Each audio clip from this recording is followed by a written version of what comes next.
inaanyahan po natin ngayon ang ating barangay captain mula sa Barangay 352, Zone 35, Santa Cruz, Manila. At maaari po bang makilala?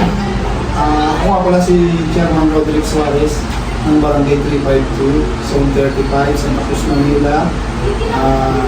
Ako po nagsilbing bilang Barangay Chairman. Yung isang panalo ko bilang sorry. Sige po, patulang po. Yung unang-una kong pasok sa politika noong 2007. Unang-una ko bago mag 2007, tumakbo ako ng 2004. Tumakbo ko ng 2004 na halo. Then after ng term na yun, 2007, tumakbo ko bilang isang panalo. Ngayon nga, pinalat naman ako, naging panlima ako.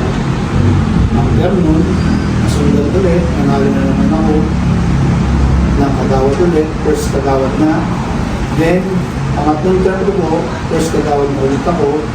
Then, bago ko matapos ng kagawad, nagsilbi rin po ako bilang isang kapitan na.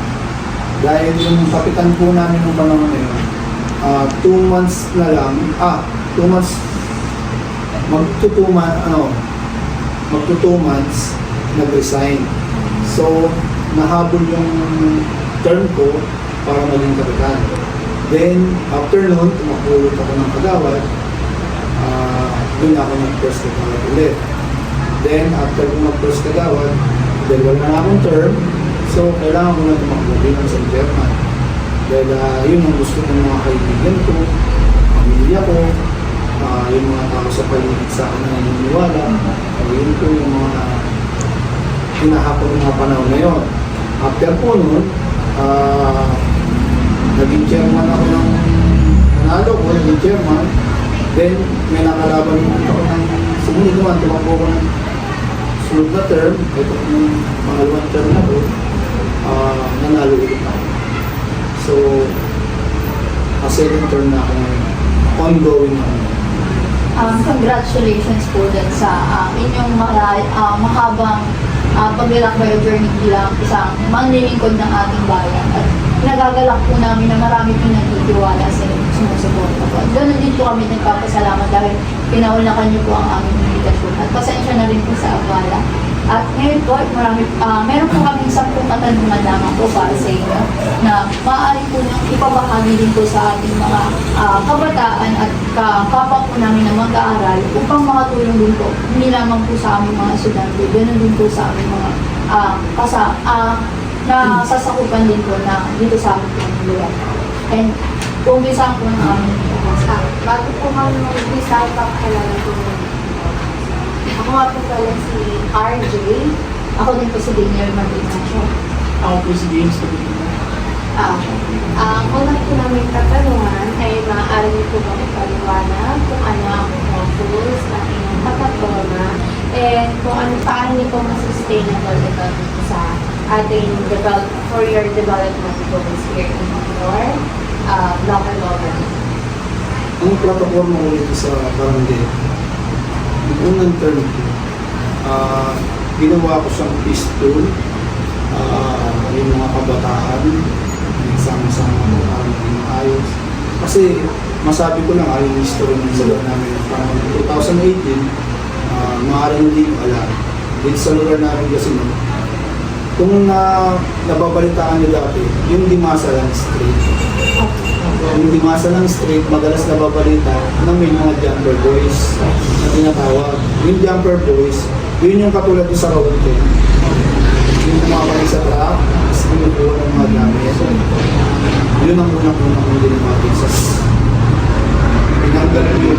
Pinagpulata namin yung mga tao, yung mga tao ko, yung mga panahon yun, mga bata, ang tao ko, mga 19, 20, mga ganun talaga.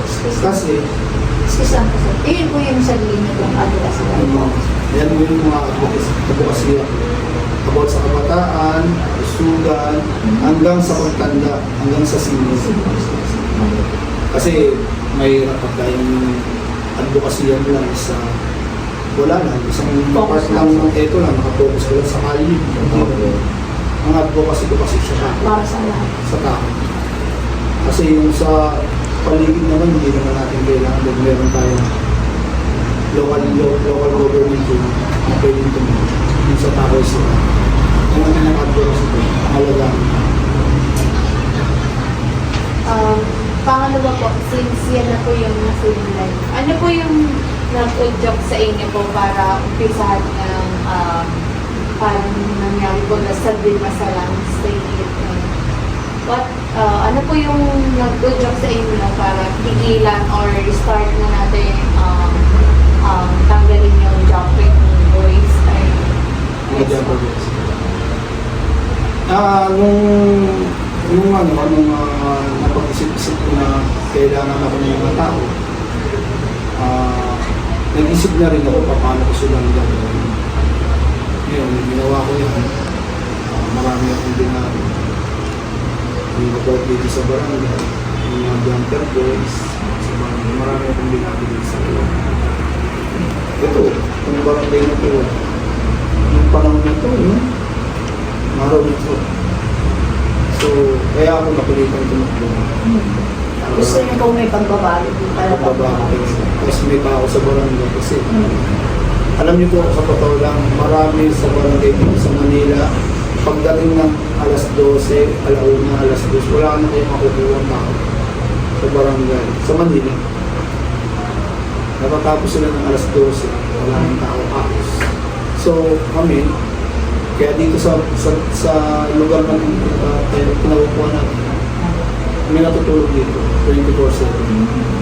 Pinabukasan. Para pag may kumatok dyan anytime, pwede akong tawagin, pwede akong tawagin ng paglaw, hindi natutulog. Hindi ako nagpapabayaan na walang tao. Tangal kasi na po. Nasabot ko na yung kahit Salamat po. Pangalawang katanungan, ang ilan sa mga pinakamalaking hamon ng eleksyon ng aharap sa iyo? Pagsisikap sa iyo, dapat farmer advocacy simulan. Ang pinakamalaking hamon na nabaka sa akin para dito dumating sa akin, yung mga kaso ng mga bata na nagagamay kami sa kaso, yung mga kagawad ko, ako, kami, isa yun sa pinakamalaking hamon sa amin kasi kasama sa kagbuluhan ng mga tao. Tapos, siyempre, pagpapatikos namin bilang isang official lalo na sa barangay, ang dali kang batuan ng puting. Kahit na ang gawin mo maganda, wala sa kanila. Yun yung mahirap. Kahit na sabihin natin na ang advocacy ako is ito. Pero sigurado, kahit maganda, may mga nababago ng puting ko. Yun ang isang pinakamasakit na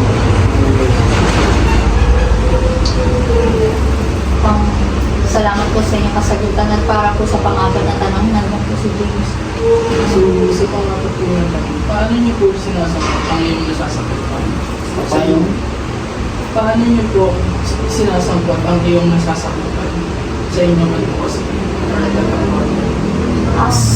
Yung mga namamamayan ko, halimbawa po na nasasagot. sa akin kasi, ang ginagawa ko sa kanila, karamihan sa kanila, ini-involve ko lagi sa mga proyekto tulad ng mga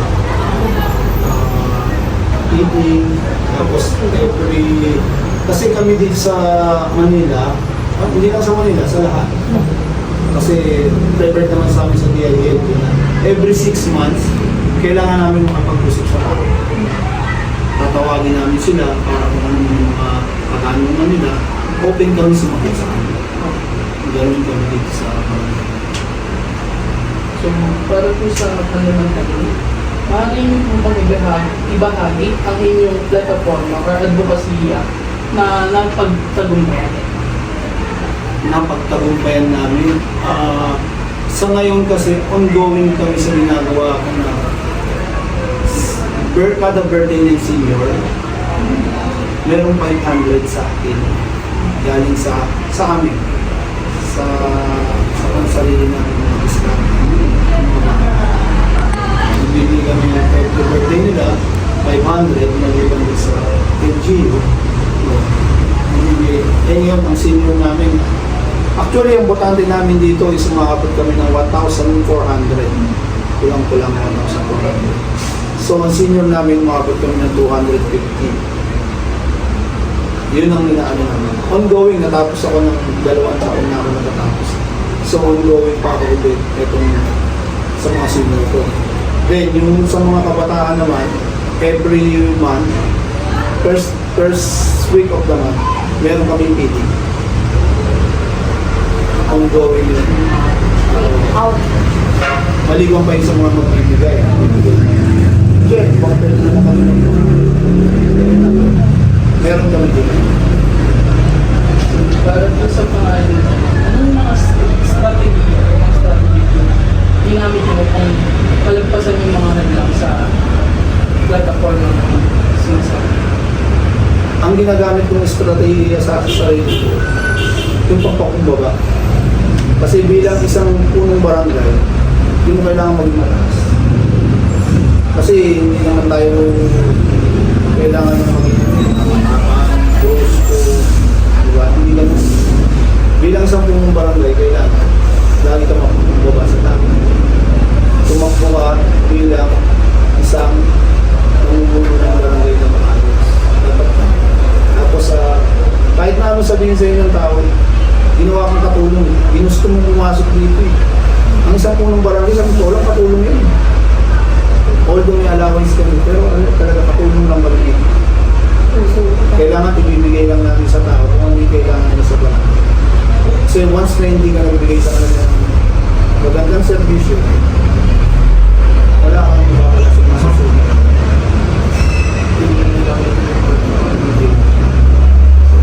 Sa susunod na katanungan. Magandang araw po. Sa pangungutang katanungan, paano ka po nakikipagtulungan sa ibang mga organisasyon po or sa mga sangay po ng pamahalaan upang makamit po yung layunin po ng inyong mga plakador? Ako kasi ngayon na meron akong mga samahan na sinasamahan ngayon. Actually, nag-group kami ng parang outreach din. Ang pangalan naman namin, Spicy Boys. Ngayon, nag-usap kasi kami, bago lang kasi, siguro almost mga 6 months pa lang kami nag-uusap-usap. Actually, kami, 14 chairman. Sa bawat barangay po natin. Iba-ibang barangay. 14 chairman. Nag-usap kami na parang balak namin every month, magbigay kami ng 500. Mali mo ko, chairman. 500 ako every month. Then, bababa kami sa barangay para magpangano na outputs. Tulong na lang sa amin pare-pare. Ganun yung isang inaano namin. Then, sa local government unit naman, kailangan mo makisama sa mga sangay ng local government, katulad ng DPS, yung pagkahakot ng basura. Diba? Yung DPS, hindi sa basura yun. Yun yung paghahakot ng mga hindi sa tinatapon, yung mga kahoy, bato, lumpa, hindi siya recyclable. Dun lang yun, sila lang kumukuha ng mga sa Manila. So, maliban yun, iba pa yun sa basura. Waste and management. Waste and management. Yung sa DPS na mga tinatawag sa amin, yun, tatawag ka para yung mga, kasi dito sa Maynila, mababang, mababang kalidad ng mga nanginalahan. So, yung mga yan, pag nagpagawa ng bahayan, wala pa kayo lamin. Diba? Yung mga inaalay, pag tinanggal, sasal na tinatapon yun. So kami dito, pag nakakita namin marami, gagawa na ako ng paraan, gagawa kami ng sulat sa local government. At ipagtulungan natin para pag pinalinis yung lugar namin. Tapos dito rin kasi, meron din kaming health center natin. Ngayon, ongoing ginagawa. So isang part din yan, para pagkain mo situin natin. Yun na.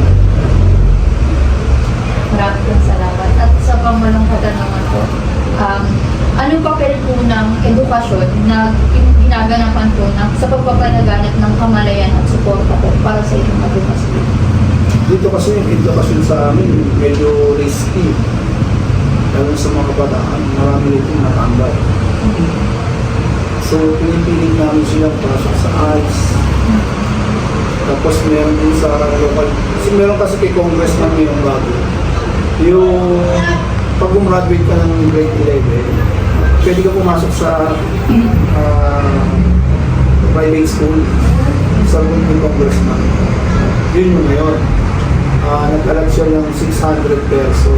Ongoing siya ngayon. So may mga napasok naman tayo. May mga nilapit tayo. May mga pasok. Noon din meron na ako nilalapit ngayon. Marami kasi ako pinasok yung ALS. Yung ALS na ako papasok kasi Alternative Learning Center. Diba? Ano ba? School. System ba? Learning system. Yun, ang pagpapasok kami doon. So, meron mga natapos, at least kahit pa paano, minawag ko silang mga certificate. Hindi mahalaga. Matapos yun. And naulit lang po yung questions kanina, like yung kanina po na yung sinusuportahan po ng mga mamamayan at miyembro po ng komunidad, yung inyong mga pagsisikap sa advokasya. Sa panghuling katanungan na lang po, ay ano po yung payo na may ibibigay niyo po sa mga kabataan po na gustong makilahok po doon sa inyong mga plataforma para po sa mga katulad po na binigay? Sige. Sa akin, ang pinakamaganda lang yung Sorry. pinakamaganda lang naman yung isama sa amin yung maging maayos na bata lang, hindi magulo. Tapos, may kaya din sila rin sa barangay na tumambay para malaman nila kung ano ginagawa sa barangay.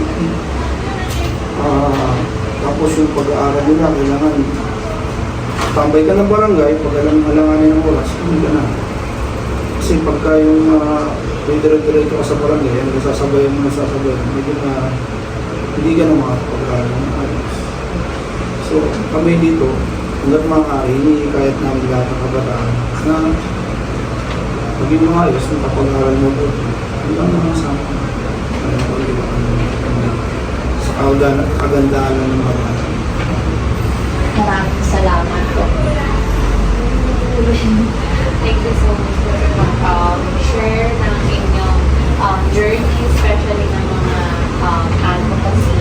And as pagkausap po natin sa inyo or having a conversation with you po, and nakita po talaga namin your thoughts and your dedication to help the other people, especially here in the local government na sasakupan niyo po. And thank you po ulit sa pagbigay sa amin na invitation at your time po na mabigyan kami ng araw po namin itong interview as a part of our economy. And ulit po kami po ay galing sa National Teachers College, and my name again is RJ. My name is Daniel po. Meaning, Thank you po. Thank you so much po. Thank you po. Thank you. Salamat salamat po. po.